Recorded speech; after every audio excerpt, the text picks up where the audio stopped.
बिस्मिल्लाहिर्रहमानिर्रहीम। अस्सलाम वालेकुम दोस्तों उम्मीद है आप सब खैरियत से होंगे। अल्लाह आप सबको ऐसे ही खुश रखे। दोस्तों आज हम आपको एक ऐसे बच्चे के कबूल इस्लाम की कहानी सुनाएंगे जिसके वालिदैन तो सिख थे, लेकिन अल्लाह ताला ने उसे इस्लाम की बरकत और नेमतों से नवाज दिया था और उसे वक्त का शेखुल कुरान और इमामुल औलिया बना दिया था। दोस्तों इमामुल औलिया हज़रत मोहम्मद अहमद अली लाहौरी रहमतुल्लाह अलैहि ताला सिख घराने से थे। इस्लाम कबूल करने के बाद आपने दारुल उलूम देवबंद में दाखिला ले लिया। ये फरमाया करते थे कि मेरे ससुर बड़े ही समझदार आदमी थे। उन्होंने अहमद अली को उस वक्त पहचाना जबकि अहमद अली भी नहीं था। हज़रत मौलाना अहमद अली लाहौरी दोस्तों ये विलायत कुबरा के मकाम के लोगों में से थे, मुस्तजाबुद दाअवात बुज़ुर्गों में से थे और उनका दरसे कुरान बहुत ही मकबूल था।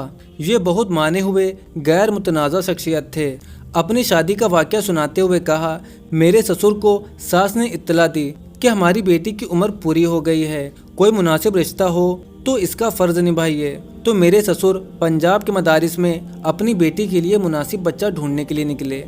मदारिस में राउंड करते करते बिल आखिर दारुल उलूम देवबंद में पहुँचे। शेखुल हिंद रहमतुल्लाह ताला के खुसूसी दोस्त थे। उनसे मुलाकात हुई तो दौराए हदीस के तलबा पर नज़र डाली। फ़ौरन उनकी नज़र मेरे ऊपर अटक गई। उन्होंने शेखुल हिंद रहमतुल्लाह ताला से पूछा कि ये बच्चा शादीशुदा है। शेखुल हिंद रहमतुल्लाह ताला ने फरमाया, नहीं, इसे कौन लड़की देगा, ये सिख घराने का लड़का है और यहाँ कई दफ़ा पढ़ने के लिए बैठा होता है। तो उसकी माँ जो सिख धर्म से हैं वो आती हैं, इसे गालियाँ निकाल कर चली जाती हैं और ये चुप रहता है बेचारा। इस दरवेश को कौन बेटी देगा?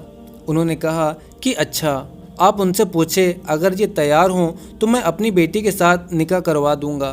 फरमाया, पूछ लेते हैं। शेखुल हिंद रहमतुल्लाह ताला ने पूछा तो कहने लगे कि हज़रत, मैं बेयार व मददगार सा बंदा हूँ। अगर कोई मुझे अपना बेटा बनाए और अपनी बेटी का रिश्ता दे तो मैं तो इस सुन्नत पर अमल करना चाहूँगा, और इससे ज़्यादा खुश नसीबी और क्या हो सकती है जो मेरे लिए उन्होंने बता दिया। चुनांचे ससुर ने कहा कि कल असर के बाद हम इनका निकाह पढ़ा देंगे। फरमाने लगे कि मैं कमरे में आ गया। अब मैंने अपने दोस्तों को बता दिया कि भाई कल मेरा निकाह होना है, लिहाजा ये खबर जंगल की आग की तरह सब लड़कों में फैल गई। अब लड़के आना शुरू हो गए, कोई कुछ कहता है तो कोई कुछ कहता है। एक ने कहा, भैया बात यह है कि ये जो तुमने कपड़े पहने हुए हैं ये तो बहुत मैले कुचैले पुराने कपड़े हैं, तुम किसी से उधार लेकर दूसरे पहन लो। मैंने कह दिया, भाई बात यह है कि मैंने कभी किसी से उधार नहीं मांगा, जो है मेरे अपने हैं, मैं किसी से लेकर नहीं चलता। साथी ने कहा, अच्छा, अगर आप किसी से उधार नहीं मांग सकते तो मत मांगिए।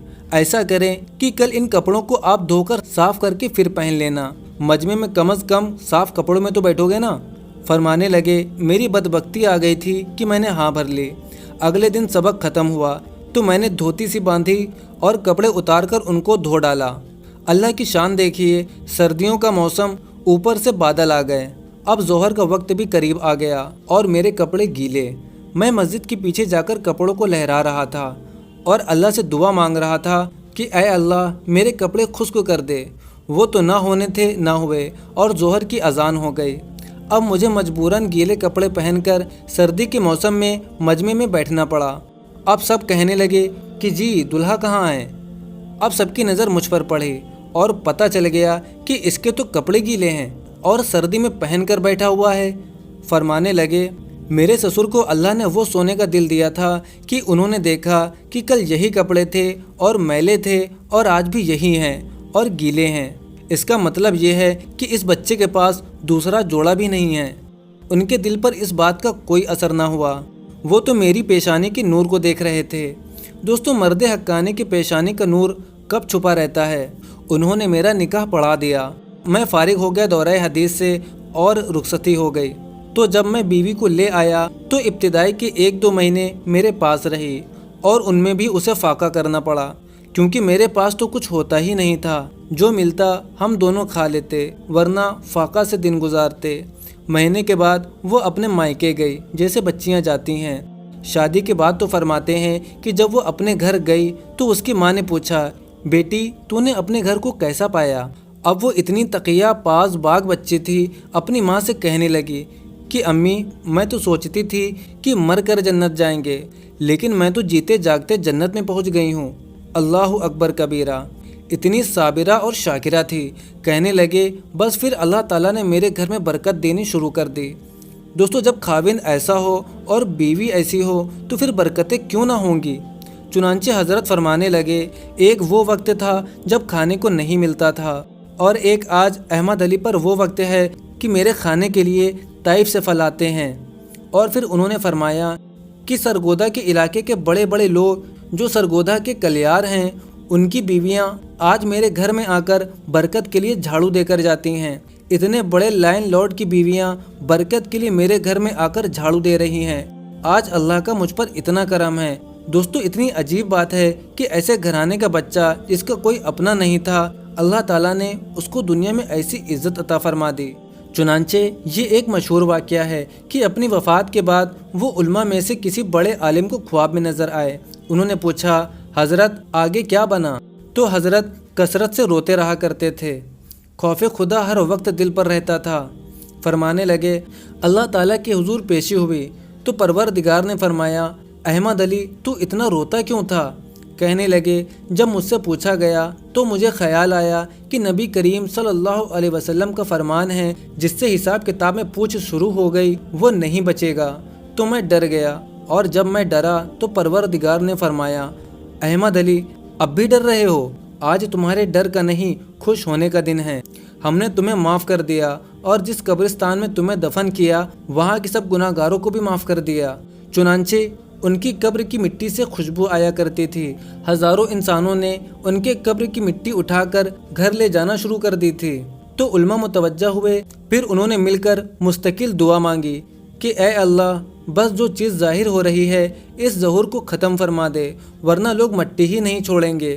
اللہ تعالیٰ نے اتنے صلح کی دعا کو قبول کر لیا، تب جا کر ان کے قبر سے خوشبو آنا بند ہوئی۔